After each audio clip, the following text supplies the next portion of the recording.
여러분, 요구르트를 마셔본 적이 있나요? 요구르트를 마시면 바로 양치질을 꼭 해줘야 되는데요. 왜 요구르트와 같은 음료를 마시면 양치질을 해야 할까요?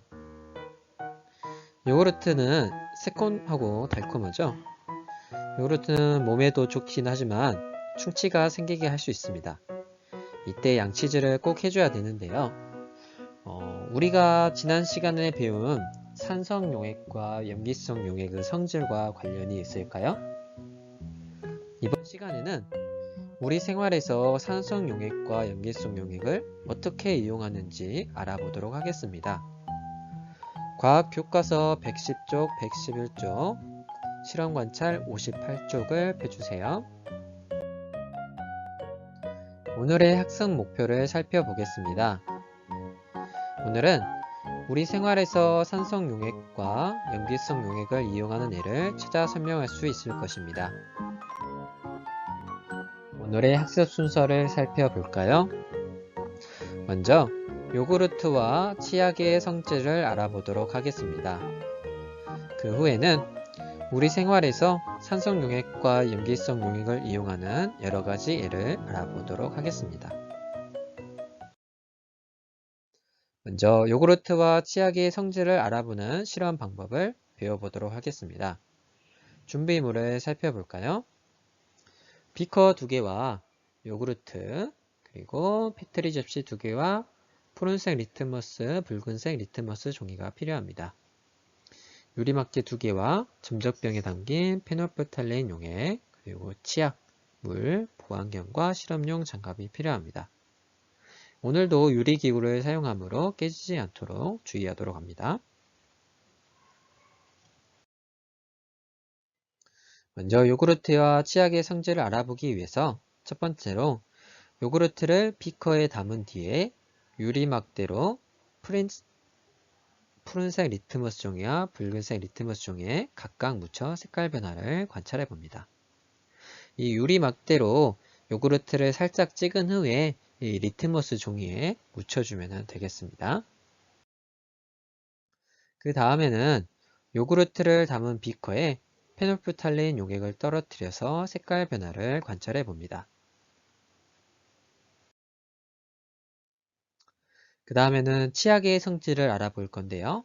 마찬가지로 치약은 물에 녹인 상태에서 물에 녹인 치약을 비커에 담은 뒤에 유리막대로 치약을 조금 묻힌 후에 푸른색 리트머스 종이와 붉은색 리트머스 종이에 각각 묻혀서 색깔 변화를 관찰해 봅니다. 그 다음에는 물에 녹인 치약에도 페놀프탈레인 용액을 넣어서 색깔 변화를 관찰해 봅니다. 오늘도 선생님의 실험 영상은 따로 준비하지 못해서 간단하게 사진으로 실험 결과를 살펴보겠습니다. 요구르트를 비커에 담은 후 유리막대로 푸른색 리트머스 종이와 붉은색 리트머스 종이에 각각 묻히면 어떤 색깔 변화가 나타나는지 관찰해 보도록 합시다. 자, 이 사진이 요구르트를 유리막대에 묻혀서 리트머스 종이에 한번 떨어뜨려 본 건데요. 어떤 색깔 변화가 있나요? 먼저 위에 있는 푸른색 리트머스 종이가 붉은색으로 변하였습니다. 아래에 있는 붉은색 리트머스 종이는 변하지 않았습니다. 그리고 요구르트를 담은 비커에 이번에는 페놀프탈레인 용액을 떨어뜨렸을 때 색깔 변화를 관찰해 봅시다. 한번 실험 결과를 사진으로 살펴볼까요? 네. 페놀프탈레인을 떨어뜨렸지만 아무런 변화가 없었습니다. 이번에는 치약의 성질을 알아보도록 하겠습니다. 물에 녹인 치약을 비커에 담은 후 유리막대에 묻혀서 리트머스 종이에 각각 묻혔을 때 색깔 변화를 관찰해 봅시다. 실험 결과를 사진으로 봐볼까요? 네. 위에 있는 푸른색 리트머스는 색깔 변화가 없고 아래에 있는 붉은색 리트머스 종이는 푸른색으로 변하였습니다. 아래에 있는 붉은색 리트머스 종이는 푸른색으로 변하고 위에 있는 푸른색 리트머스 종이는 색깔 변화가 없었습니다. 이번에는 물에 녹인 치약을 담은 비커에 페놀프탈레인 용액을 떨어뜨려서 색깔 변화를 관찰해 봅시다. 보면은 물에 녹인 치약에 페놀프탈 용액을 떨어뜨렸더니 그 주변이 분홍색 또는 붉은색으로 변한 것을 관찰할 수 있었습니다. 앞에서 살펴본 실험 결과를 바탕으로 실험 관찰의 결과를 정리해 보도록 하겠습니다. 요구르트를 묻힌 리트머스 종이의 색깔 변화와 그리고 페놀프탈레인 용액을 떨어뜨렸을 때의 색깔 변화를 실험 관찰 58쪽에 적어 보도록 하겠습니다. 영상을 잠시 멈추고 다 적은 후에 재생해 주세요. 다 적어 보았나요? 우리 요구르트에서 리트머스 종이의 색깔 변화는 어떠하였습니까? 푸른색 리트머스 종이는 붉은색으로 변하고 붉은색 리트머스 종이는 변화가 없었습니다. 페놀프탈레인 용액의 색깔은 변화가 없었습니다. 이번에는 물에 녹인 치약의 색깔 변화를 적어 볼까요? 실험 관찰 58쪽에 물에 녹인 치약을 리트머스 종이에 묻혔을 때 그리고 물에 녹인 치약에 페놀프탈레인 용액을 떨어뜨렸을 때의 색깔 변화를 적어 봅시다. 영상을 멈추고 다 적은 후에 다시 영상을 재생해 주세요.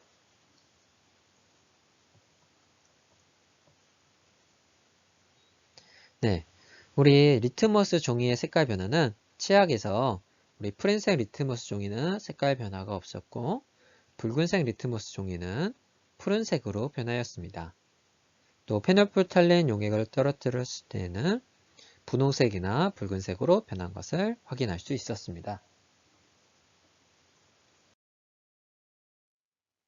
우리 그러면 실험 결과로 알 수 있는 요구르트와 치약의 성질은 어떠한지 실험 관찰 58쪽에 적어 보도록 하겠습니다.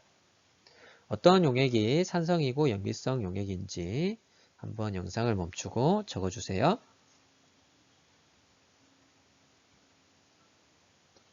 다 적어 보았나요? 우리 요구르트는 산성 용액이고 물에 녹인 치약은 염기성 용액이라는 것을 알 수 있었습니다.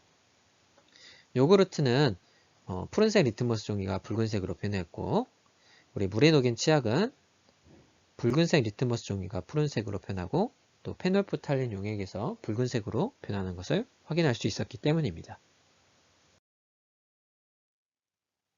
그렇다면 요구르트를 마시고 난 뒤에 양치질을 해야 하는 까닭을 설명해 보도록 합시다. 실험 관찰 58쪽에 영상을 멈추고 적어 보세요.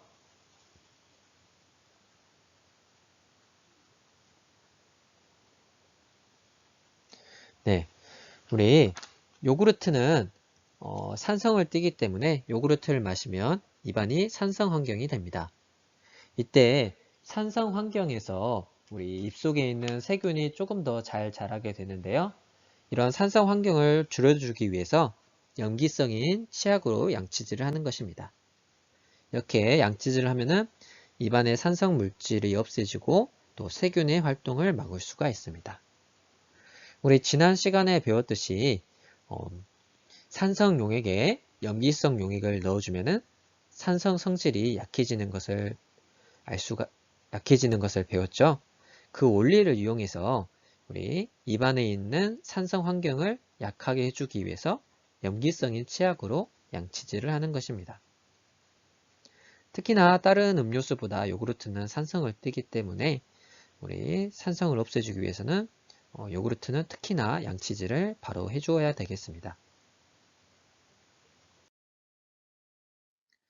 우리 요구르트와 치약 말고 우리 생활에서 산성 용액과 염기성 용액을 이용하는 다른 예를 찾아서 적어봅시다. 실험 관찰 58쪽에 여러분이 인터넷으로 조사한 내용이나 아니면 실생활에서 경험해봤던 내용을 적어보도록 합시다. 영상을 멈추고 다 적은 후에 영상을 재생해 주세요. 다 적어 보았나요? 먼저 다양한 애들을 그림으로 살펴보겠습니다. 4가지 예시 그림이 나와 있는데요. 첫 번째는 우리 생선을 손질한 도마를 닦을 때 식초를 사용하는 장면입니다. 우리 생선을 손질한 도마에는 비린내가 남게 되죠. 이 비린내는 보통 염기성을 띠게 되는데요. 이 염기성이 남아있는 도마를 일반 세제로 닦으면 잘 닦이지가 않습니다. 왜냐하면 일반 세제도 보통 염기성이기 때문인데요. 이때는 산성인 식초를 이용해서 비린내를 닦아주면 비린내의 염기성이 약해지면서 비린내가 사라지게 됩니다. 두 번째는 변기를 청소할 때 변기용 세제를 사용하는 장면입니다. 우리 변기에는 조금 오래 사용하다 보면은 약간 누런 때가 끼게 되죠. 이 소변에 이런 누런 때가 염기성을 띠게 되는데요. 마찬가지로 일반 세제는 염기성을 띠기 때문에 일반 세제로 변기를 닦으면 잘 닦이지 않습니다. 그래서 따로 변기용 세제, 산성인 변기용 세제를 이용해 주면은 변기를 깨끗하게 닦을 수가 있습니다. 이렇게 이 식초와 변기용 세제는 모두 산성이라고 볼 수 있겠습니다.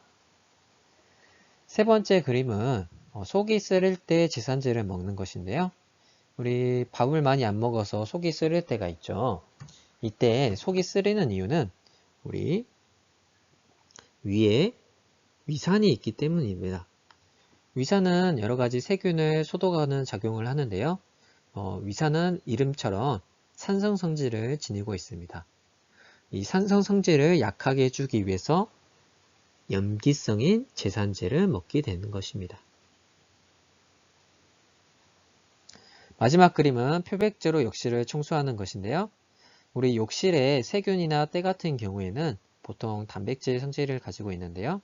이런 단백질을 녹이기 위해서 보통 일반 세제들은 염기성을 띠게 됩니다. 이렇게 일상생활에서 다양하게 산성 용액과 염기성 용액이 이용됩니다. 특히 산성 용액과 염기성 용액이 만나면 서로 성질이 약해지는 원리를 이용하여서 이런 물건들을 만들게 되는 것입니다. 오늘 학습한 내용을 정리해 볼까요? 우리 생선을 손질한 도마를 닦아내거나 음식을 만들 때 사용하는 식초, 변기를 청소할 때 사용하는 변기용 세제는 산성 용액입니다. 또한 속이 쓰릴 때 제산제를 먹고 욕실을 청소할 때 욕실 표백제를 사용하는데 이 제산제와 욕실 표백제는 염기성 용액입니다. 선생님이랑 같이 문제를 풀어보도록 하겠습니다. 우리 생활에서 이용하는 염기성 용액이 아닌 것은 어느 것입니까? 석회수는 염기성, 우리 요구르트는 우리 앞에서 실험해 봤죠? 산성 용액이었습니다. 유리세정제나 욕실 표백제, 이것들은 보통 염기성 성질을 가지고 있습니다. 다음은 물에 녹인 치약에 페놀프탈레인 용액을 떨어뜨린 실험 결과입니다. 물에 녹인 치약이 산성 용액인지 염기성 용액인지 써보도록 합시다. 페놀프탈레인 용액을 떨어뜨렸더니 약간 분홍색 빛을 띠고 있습니다. 이렇게 페놀프탈레인이 붉은색으로 변하는 것을 염기성 용액이라고 합니다. 요구르트를 마시고 난 뒤 양치질을 해야 하는 까닭을 적어보도록 합시다. 요구르트는 입안을 산성 환경으로 만듭니다. 이러한 산성 환경일 때 세균이 조금 더 활발하게 활동하게 되는데요. 산성 성질을 약하게 하기 위해서 염기성인 치약을 사용하게 됩니다. 염기성인 치약을 사용하면 산성 물질을 없애고 이제 산성 환경이 약해지면 세균 활동이 억제되기 때문입니다. 이번 시간에는 산성 용액과 염기성 용액이 우리 생활에서 어떻게 이용되는지 알아보았는데요. 다음 시간에는 천연 질시약으로 한번 재미있는 협동화를 그려보도록 하겠습니다. 그럼 이것으로 오늘 수업을 마치겠습니다.